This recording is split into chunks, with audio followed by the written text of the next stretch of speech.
Good day to you all again. So very good to be with you. I read a beautiful line from Billy Graham yesterday, which I'd like to be a mantra for the reason why I come to you.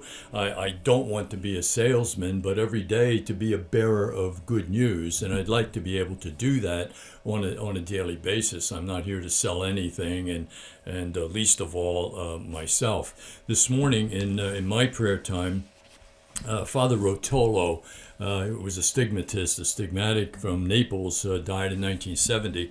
In one of his writings, he says, "I must not only know God in order to love him, I must also know myself." So there's two kinds of knowledge we need, knowledge of God, but also a knowledge of ourselves. And in this morning's prayer time also, I read from the Passion of Jesus in John's Gospel. The reason why I came into the world is to testify to the truth. The truth really is a big and very important thing. I counted some 19 times in the Last Supper and in the events that happened afterwards, the word true, truly, or truth were used. 19 times. Anyone committed to the truth hears my voice. And so the truth is really an important thing in our lives. And the thing that is the big disease in the spiritual life is the false self that exists inside of us, our need to our pride, our ego, our need to be right, our need for esteem and security. All that stuff gets in the way of God's grace and God's life. There's a saying, all the sayings of Jesus are designed to force us to question all of our unquestioned values. It's easier to accept the value system we've absorbed from our parents, our education, our ethnic group, our community, our nation, our religious education. It's easier to just accept that. But there's things that we've accepted from those places often aren't true. As people even go to the monastery, as like the Trappist Keating and Merton, two of the great spiritual teachers of the 20th century, had to help their monks get past the over-identification. And the word over is really important. Over-identification, because this can be a very touchy thing. Over-identification with your parents. You may have grown up in a house where there was a lot of anger, a lot of upset, a lack of love, a lack of attention, and all of that sticks with you, and you end up trying to compensate for that to make yourself happy.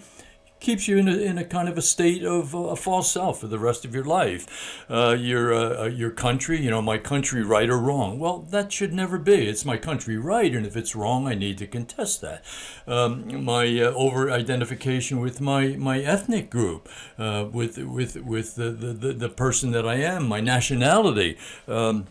I remember my daughter, who spent 7 years in Spain, saying that she was with a girl there who was from Jersey and Irish. I forget her name, O'Leary, O'Brien, but very Irish. And at the same time, my daughter had a real good relationship with a girl from Dublin. And one day, the girl from Jersey, meeting the girl from Dublin, said, "Oh, gee, I'm Irish." And the girl from Dublin very gently corrected her. "No, you're an American. I'm Irish," And so we can sometimes over-identify.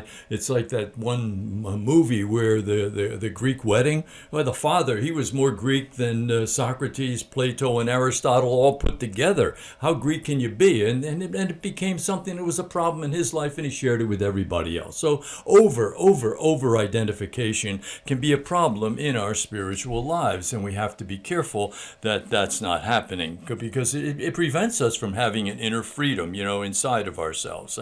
The same thing is true sometimes in our religious education, in our community, the communities in which we live. You can be overly white, you can be overly red, overly yellow, overly black, and that's just true. And that does not give us the ability to be free inside, to be able to pray, to be able to grow in our relationship with God. We become a problem. The over-identification becomes a problem in our relationship with Him. Sometimes there's a very, very thin line between what we've been taught and accepted true identification, not over, but true identification, and the need to dismantle any over identification that has existed in our lives that continues to cause us problems in our current prayer life, in our current relationship with other people, and so on. So, as we've heard in the scriptures today, anyone who follows me is involved in the truth. Jesus said, I am the way, I'm the way, I am the way, I am the truth. I'm not the non-truth, I'm not the half-truth, I am the whole truth. We've mentioned many times, veritas vos liberabit. The truth will set you free. You will know the truth, and it is the truth that sets us free. And so you become a monk, you got to end up dealing with all of this stuff in order to be able to find the freedom inside, in order to be able to be free in your relationship with God, and to allow Him and His grace and His love to inflow, to fill up those places inside that maybe now are kind of goofed up by all of the over identification with things that we shouldn't be over identified with. So that's the thought for today. Again, if it's good enough for the monks, and they do that, it's got to be good enough for us as well. Happiness tomorrow truly always does depend on doing the truth for you and me in our lives. Good to be with you. Keep me in your thoughts and prayers. You have mine.